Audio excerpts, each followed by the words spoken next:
Black, y'all, and I'm black, y'all, and I'm blacker than black, and I'm black, y'all, and I'm black, y'all, and I'm black, y'all, and I'm blacker than black, and I'm black, y'all. I'm blickety black, blacker than black, black. Happy Super Bowl Sunday, all my movie-loving maniacs. This is your boy Bankful B, and also welcome back to the Lassiter Factor Black History Month movie review special, where I rewatch or watch a piece of black cinema that I've either never seen before or have seen before. And in the case of Super Bowl Sunday, I decided to watch a football-related movie that is starring a black actor, Will Smith, in the movie Concussion, which celebrated its 10th anniversary last month. I wanted to watch and review it that month, but I had a lot going on, obviously, because of the holidays, so I saved it for this occasion right here, so let's review. So, Concussion is based on a true story about a doctor named Bennett Amalu, who is a forensic pathologist who discovers CTE, which is basically these concussions that professional football players are getting and ultimately causes them to unalive themselves.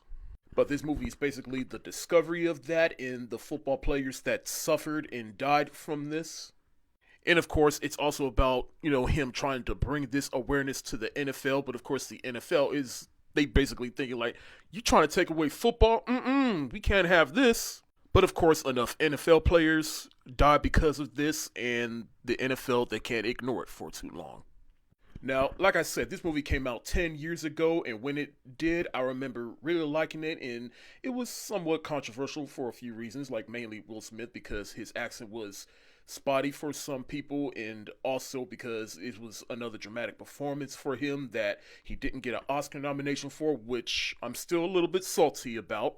But overall, I remember really liking it, but also leaving me depressed because of the subject matter, but still thought that it was a movie that people needed to see, especially if you're a football fan. And 10 years later, I still feel that way. Not only do I think this is still an excellent film, but this is still a movie that left me depressed and still informative about what this movie is about. And like I said, this is a movie that you should definitely watch, especially if you're a football fan, because as someone who played football back in high school, this kind of fuck me up a little bit. Because like I said, this was happening to professional football players at alarming young ages, whether they're in their 30s, 40s, or pushing 50, and they were having all these symptoms like depression and basically they were hearing voices, like they was having all these mental issues that was really taking a toll of them to the point where they unalived themselves. And I even like how the movie breaks it down, like in the beginning when he first discovers this, and when he has like, I forgot what he had in the jars, but he had a jar full of water and like a ball in the middle, and just the way he broke it down.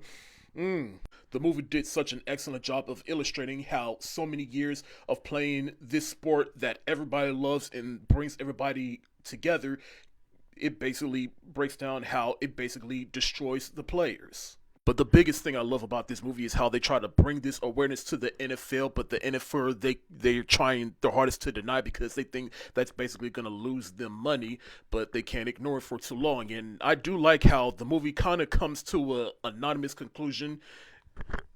While the NFL should, and to their credit, they have taken more precautions to ensure that this won't happen too often to the players. But at the same time, the NFL is still a business, and the football players, let's be real, they know what they're getting themselves into when they play this sport. I just love the gray areas that this movie takes me through. And of course, this is still a movie, so I gotta commend the performances, particularly Will Smith, which I love whenever Will Smith does a traumatic performance. And a lot of people have criticized the movie because of his accent. It kind of goes in and out. It's a bit spotty at times, and I can see where they're going, but I also ask, like, is it really spotty, or are we just not used to seeing Will Smith put on an accent that it takes us out of the movie?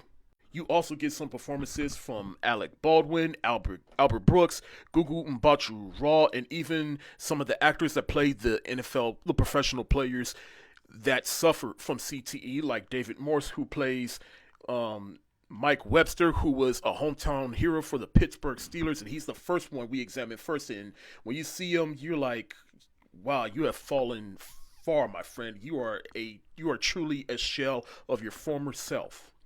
Yeah, this movie is a bit depressing to review for Super Bowl Sunday, but I thought it was still an appropriate movie to watch and review for this occasion. Because, like I said at the very beginning, this is still a movie. If you have not seen it, it's still a movie that you should watch, especially if you're a football fan, and I still think it's an excellently made film.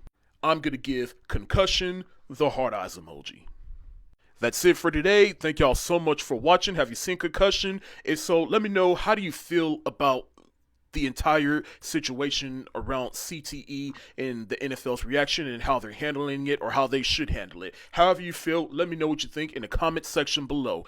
This is your boy Bankful B of the Lassiter Factor. Stay safe, wash your hands, peace.